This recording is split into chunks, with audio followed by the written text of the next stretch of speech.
Welcome to the Real News Network. I'm Paul Jay. Donald Trump on Tuesday night spoke of the crisis at the border as an intervention on national television. And of course, the core of his argument is an economic one. While he raises lots of specter of crime and fear, the real core of his argument is as follows. Here's a clip from the speech.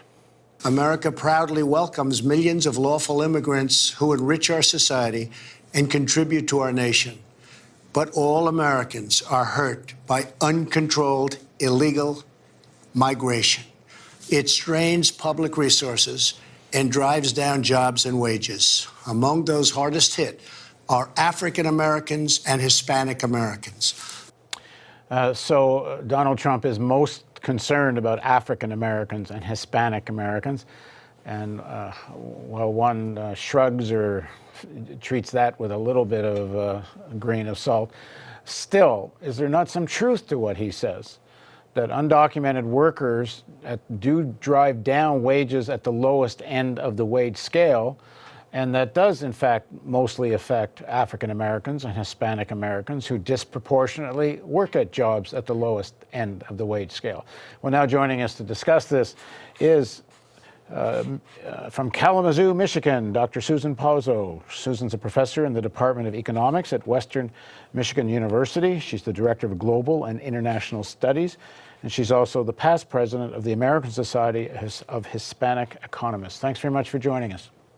Thank you for having me. So what do you make of the argument? Whatever Donald Trump's intent is, meaning I don't know that he actually really cares about low wages, seeing as he's made a lot of money in the hotel business and other businesses that make a lot of money paying low wages.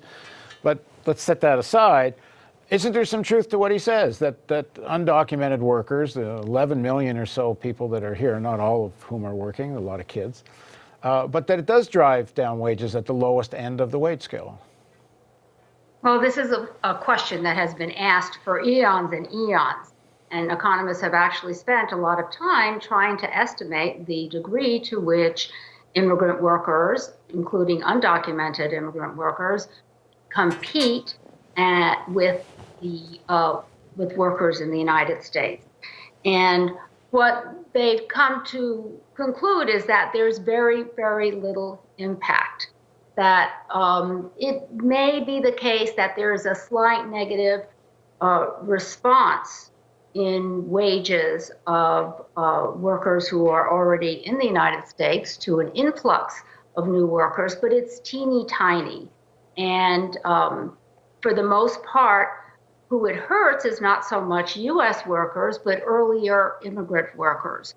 Workers that arrived a year or two or three beforehand, who are very similar to the new low-skilled undocumented immigrant workers who might be coming in.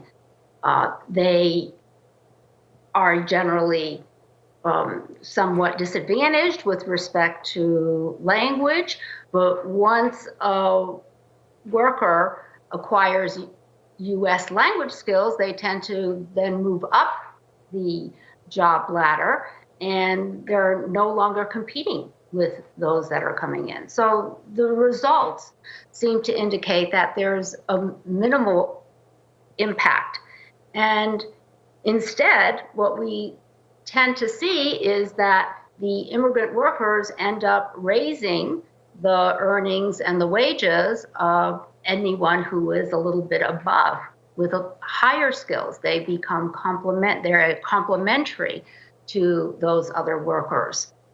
Well, wouldn't the counter argument be that if there were no undocumented workers, and there's this general, I don't know if it's true or not, but it's widely said that at the lowest end of the wage scale where undocumented workers are working, American workers don't want to work at those jobs anyway.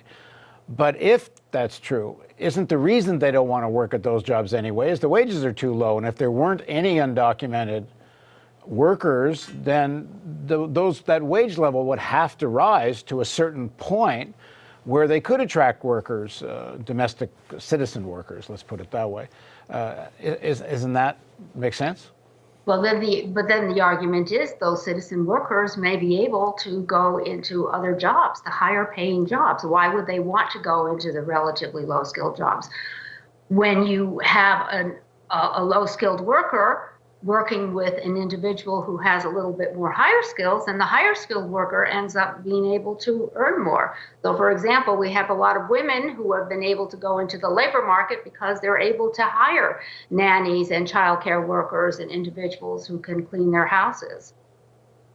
So no, why would the U.S. worker want to be working in those occupations? But wouldn't there just be supply and demand? That especially, I mean, they claim there's full employment now, but there's never really full employment, and certainly at times of higher unemployment, that if these jobs paid more, then people would have to work in them to survive, and if they paid a higher wage, it would attract more of a workforce. Well, but then what would that end up doing to the rest of the U.S. economy? Let me give you another set of numbers. So, for example, we know that the Secure Fencing Act of 2010 ended up resulting in, to some extent, a slight reduction in undocumented immigrant workers. And as a result of that, it is true that the less skilled workers ended up gaining about 36 cents annually if we spread it across all less skilled workers. Now, on the other hand, college educated workers lost $4 annually in earnings. And what's the logic there? Why college workers would have lost?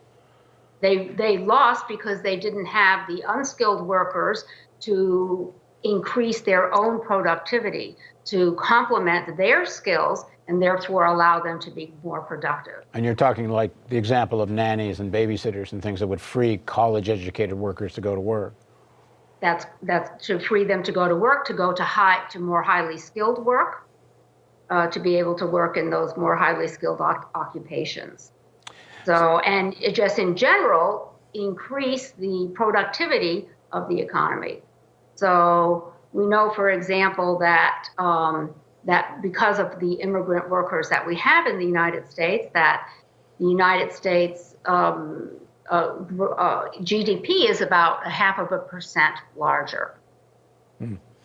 But that then puts college-educated workers sort of benefiting from this real low-wage culture of undocumented workers. And the reason, I think, to a large extent, they work for such low wages is precisely because they're afraid of deportation, they're undocumented. It's harder to fight for one's rights. And that's true. That would be much better if we had some sort of immigration reform and we could bring these workers out of the shadow. Yeah, 'cause that's the argument. It seems to me that's like maybe the most important argument. I mentioned this in another interview today, that if workers are afraid of this competition driving down their wages, then workers should be fighting for full citizenship for the whole 11 million people, because if you take out the deportation terror, then people can fight much better together, and including fighting to get unionized. Well, and individuals would also just in general be able to move around more.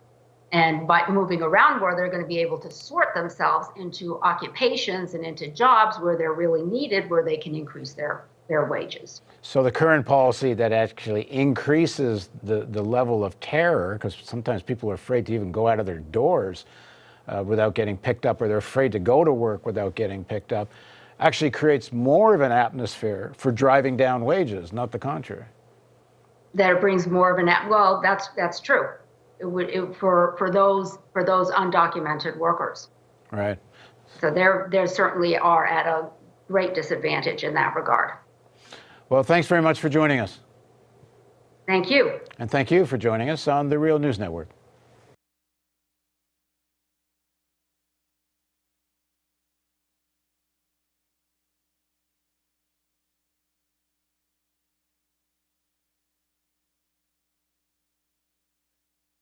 Susan? Yes? Great. Bye-bye. Bye. Thank you.